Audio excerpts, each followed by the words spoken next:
Hi, this is Lou back again with part 2 of tips for military style strategy in games, but it applies a lot to non-military games as well. And this is what we're going to cover in this second part. First of these is Sun Tzu style. Force the enemy to make choices they don't want to make. Put your enemy on the horns of a dilemma. Retain your freedom of action. Give the opponent problems.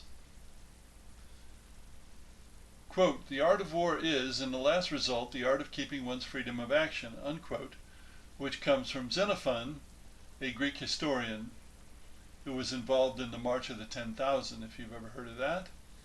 And that is good advice in general. Don't paint yourself into the corner. Sun Tzu, by the way, the art of war is more philosophy than actual direct tips on warfare. It's not a very long book.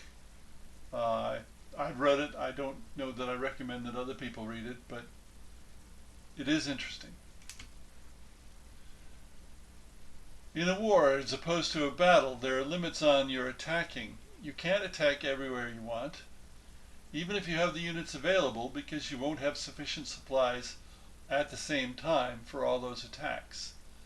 Supplies are very important in a war, very important in strategy, not so much in tactics.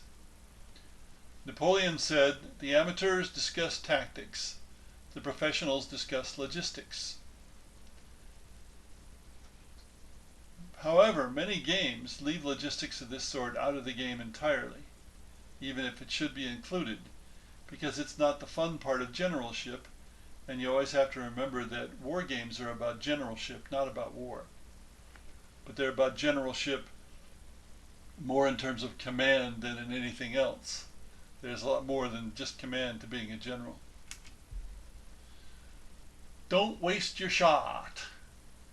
I am paraphrasing Barbossa from Pirates of the Caribbean. This is another way of talking about force conservation. Captain Jack Sparrow had only one shot. So this is about your big effort, your big attack. Make sure you're attacking a vital place or enemy formation, or you'll waste your shot.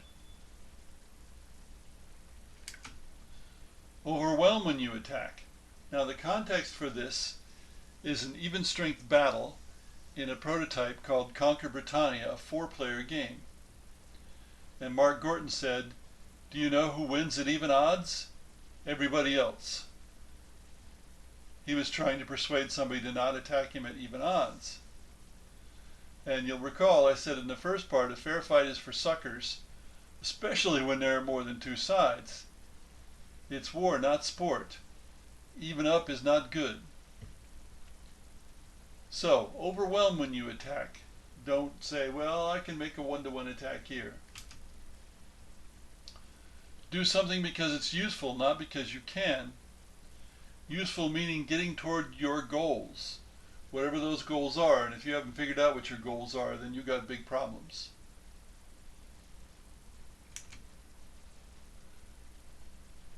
When it gets to my turn, I want to make an impact. Well, that's perhaps a common attitude of some players, but it isn't going to serve well if you play many games that have deep gameplay. The desire to always do something, to make an impact, can lead to activity that is detrimental to success, assuming you want to succeed or win, of course. Patience, grasshopper, is an important phrase when playing games well.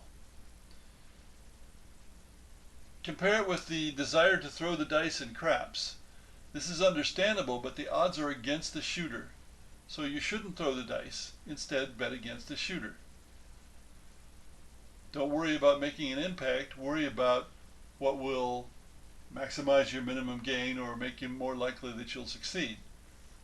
Sometimes in games, it's better to not do something. So to continue with that, you're not here for adrenaline.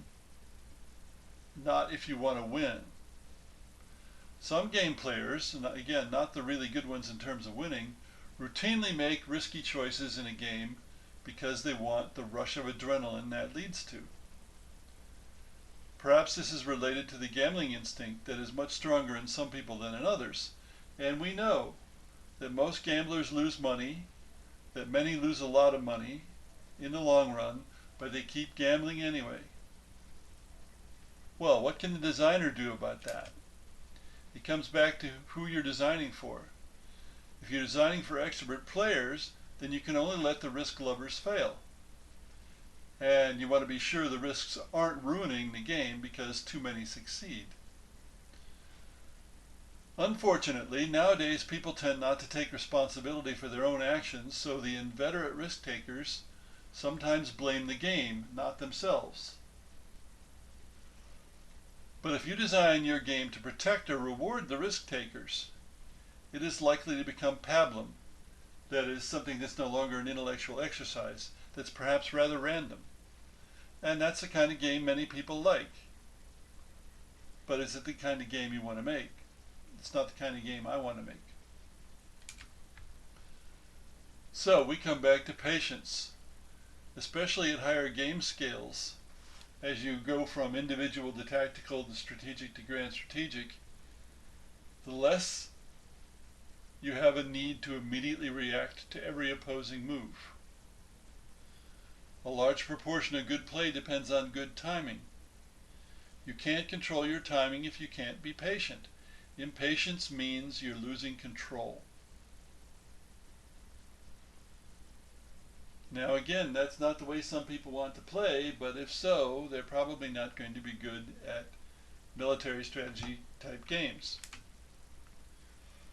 And we'll quote Sun Tzu again: victorious warriors win first and then go to war, while defeated warriors go to war first and then seek to win. And this is a fairly obscure one, not that unusual for Sun Tzu, but I think it refers to the fact that wars are long-term and often economic, and often something where you prepare ahead and you can not make victory certain, but make it a lot easier to win because you've done better preparation. And there are some other comments we can talk about. For example, I'm going to quote Chris Callan. Strategy is not about making choices, it is about creating choices. Any idiot can make a choice between two options, just choose the best one. It takes strategy to create new possibilities and new options. Unquote. And what I want to highlight there is creating choices. I have to say, just choose the best one is not how things work. It's not that easy. Another quote: a plant of many branches always bears fruit. Unquote. Avenues of attack should threaten many objectives when possible. This prevents the enemy from concentrating on one, to defend it. If the enemy denies one objective to you, take another. And that's a form of the indirect approach and is the meaning of a plan of many branches. Now, this is a quote from a movie. I will say that never surrender sounds good, but only makes sense when you cannot retreat to live and fight another day. The whole phrase from the movie, which is Galaxy Quest, is never give up, never surrender. But if you fight to the death instead of retreating, you're giving up.